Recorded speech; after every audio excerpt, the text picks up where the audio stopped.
Welcome friends to another r/MaliciousCompliance video. Today we've got some great stories of compliance, and our first story of the day is from King of Time, teacher who's gonna get more than she bargained for. I'm a high school student, and one of my classes, nearer to the end of the day, is basically a combination of all my academic classes. Right now, we're doing a project where we find something to research in our town. I chose my friend as my partner, we came up with a research question, and plans to get the answer. The next day in class, we don't have much to do as we were supposed to go to the cemetery, the place we were researching, but we couldn't go for some reason. So me and my friend are just playing on our computers until a teacher reminds us that we do still have a reflection sheet to fill out. Only one partner has to do it, and my friend nodded it's, so I pulled up the doc. By the way, I was fine with this, as it was only 9 short questions and I had nothing else to do anyway. I filled out the questions, I admit haphazardly, annoyed that half of them were basically the same ones we had to fill out twice the day before.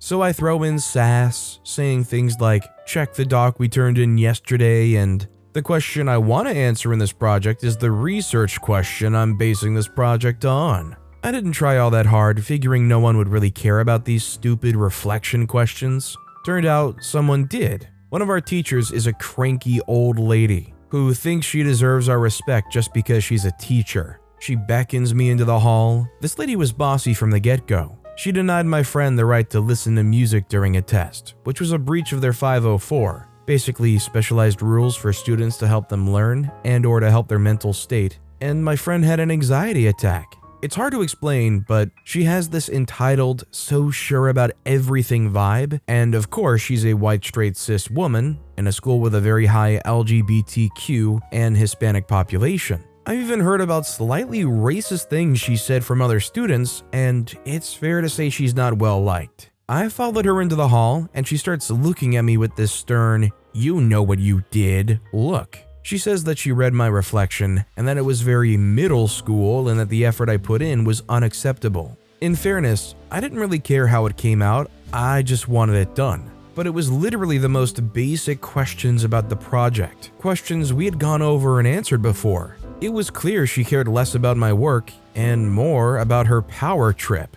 To be honest, I thought some of the stuff I said was pretty funny and that the chill teachers would enjoy it. But this lady just made me mad. Not to mention that I'm a bit sensitive about my maturity, I have age regression issues, and even more sensitive when it comes to being scolded by an authority figure. I can feel my eyes well up as I sit back down on my seat. I open the doc and get to work, tapping away angrily as I clench my jaw and try not to cry, my bottom lip quivering. I feel immediately spiteful, and out of my pit of anger, I start answering each question in high detail. The 9 questions and my previous answers only reached about 5 lines above the bottom of the page. After I was done with the first question, it pushed the last question cleanly to the second page, and I was nowhere near done. At this point, my partner noticed I looked upset. I was clearly crying and sniffling, and I had this angry expression on as I typed. They sensed what happened and shut their computer with a slam, glaring at the old teacher lady. They asked what they could do, and I explained that I'd planned to make the most excruciatingly detailed answers this lady had ever seen. They offered to go through and change any word they could with an elaborate flowery synonym, and I agreed and thanked them.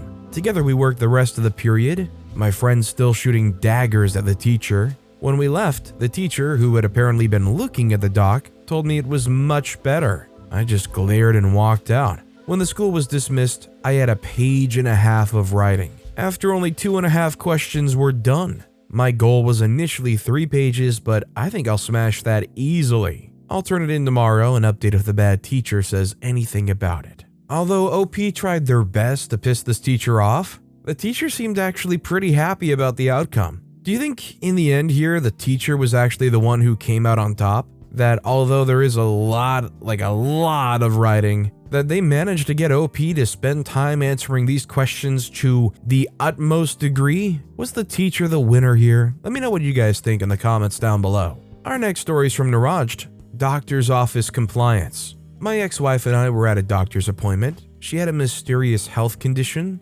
that turned out to be a drug allergy that gave her lupus-like symptoms, and she felt horrible. We had been to a few doctors with no success. My wife had 4 powerlifting titles in our state, and she and I were both martial artists who competed dozens of times per year, and her illness was very recent. The doctor was 45 minutes late, and when he arrived, he hung out in the hallway outside the examination room, talking to his friend about his Hawaiian vacation. My wife, who was feeling bad, was getting more and more annoyed with the doctor who was already late but seemed to have no concern for the patients waiting. Finally, the doctor came in and started the examination. He was a very thin guy and wearing leather-bottomed dress shoes. He was condescending and ignored much of what my wife had to say about her history and what her ideas were about what was going on. At some point during the examination, she squatted down on the balls of his feet and grabbed both of her ankles and pressed them back against the patient table and said to her, "Okay, kick out really hard." She glanced down at me with a nod and a small smile before the strength of both of her legs, which had been kicking things every day and lifting heavy for more than 10 years, sent his 130-pound body zooming across the narrow room into the far wall, knocking some items off of the wall and table. A nurse popped in to ask if everything was okay. He was fine, but I couldn't help but say, "I told you 5 minutes ago she was not having any muscle weakness." One thing I've learned from copious amounts of extremely accurate medical documentaries is it's never lupus. Except for that one time it was lupus, but besides that, it's never lupus. Our next story is from Turbo IV. No replacement bulbs for ceiling fan. Have to buy a whole new fan. I bought all the ceiling fans in my home from Home Depot. I wanted them to all match throughout the house. I even bought Home Depot's in-house brand because I wanted to make sure I would have easy access to parts should anything happen to one. Well, the time came and one of my fans had the light panel go out. It's a panel of LED lights. I took the light to Home Depot and told them I just needed a new light to replace the one that went out. I had tried looking on the internet for a replacement, but there were only knockoffs that were unclear about whether or not it would work on my fan. The customer service agent just started yelling, "Rico," to some guy 50 meters away. Rico came over, took one look without any prompting or opener and said, "You have to go through the manufacturer for that part." I told him that's why I was there. Home Depot is the manufacturer. This pissed off Rico. He said, "Well, there's nothing you can do because we don't sell those." So I asked, "How do I replace a light bulb on a product your company makes?" He said, "You have to buy a new fan." Cue malicious compliance. I said, "Cool, I'll do that then." So I bought the new fan. I removed the light panel from it, replaced my light panel, put the old one back in the brand new box, and returned it, telling the customer service agent that Rico said I could return it if it didn't work out for me. She completed the return, and I got my light bulb from Home Depot. Screw you, Rico, and the rest of the idiots who made that bad decision at Home Depot. I mean, if they're not willing to work with you at all, I think what OP did here is a really smart and savvy thing. I mean, when you're left with no other option but to buy a whole new one, what else can you do? It honestly just makes too much sense. By the way, if you're enjoying these stories, make sure to hit those like and subscribe buttons down below so you never miss any of my daily videos. That said, our next story is from Fondacy. Ordered 2 small glasses of water instead of 1 large glass. Several years ago, a large group of us, 12-ish, were in a small town in Sweden for a weekend. We sat at a prime table, meaning it was outside on a warm, sunny day. 12 of us ordered food. 11 of us, not me, ordered beer or wine or a soft drink. I wanted plain water. The menu stated that for plain water, a small glass, 33 centiliters, costs 5 Swedish krona, and a large one, 50 centiliters, the fluid content was specified, this is critical for the malicious compliance, cost 10 Swedish krona. I asked if they really charged for water, and they replied they had to, otherwise people would occupy the prime seating and only order water. Since we were all ordering food and drinks, well, still not me, I implied that the preventative need was not necessary, right? Nope. Okay then, I ordered 2 small glasses. A bit dismayed, they told me I should order 1 large glass instead, so they wouldn't have to wash 2 glasses instead of 1. I asked again if they'd charge me for it. Yes, they answered. I explained the math to them, and for the small satisfaction, I figured I should demonstrate how ridiculous they were. I was served 2 glasses, or 66 centiliters, and paid 10 Swedish krona for it. I mean, honestly, they should just have some kind of rule that if you want the prime seating, you've got to order some actual food item. I'm surprised this kind of thing could fly because actually in the US, I think it's mandatory for places to offer free water. People are pointing out though that this is like a legitimate sales method where the lowest unit is cheaper even if you buy 2 of the lowest unit, because it inspires people to go, oh well, it's cheaper if I just buy a couple of these instead of outright buying the large one. All of a sudden, instead of just selling one small, you've sold a couple. Our next story is from Lord KOTL. Gun it? Okay. So this is a minor piece of malicious compliance that happened around Labor Day. It may not be that good, but afterwards it made all involved laugh. Setting the scene, I ended up driving my dad and my aunt out to my brother's place about 3 hours away so we could all catch a baseball game together. The game went well and I drove us all back. I dropped off my aunt first. After dropping her off, it was about 10 p.m. The roads in our town are controlled by stoplights which are synced in time together, and the roads were empty as I prepared to drive my dad back to his place. As I turned right from one street onto a one-way street and merged into the left lane, preparing for a left turn a few blocks down, all of the lights were green for me, no cars in sight. My dad pipes up and says, "Quick, gun it, you don't want to miss that light." I replied, "Okay," and proceeded to gun it as per his request. As a subsequent aside, my dad drives base Toyota Camry. I think 2020 model year, about 200 horsepower I believe. This is for reference and comparison to my car, which I was driving everyone around in.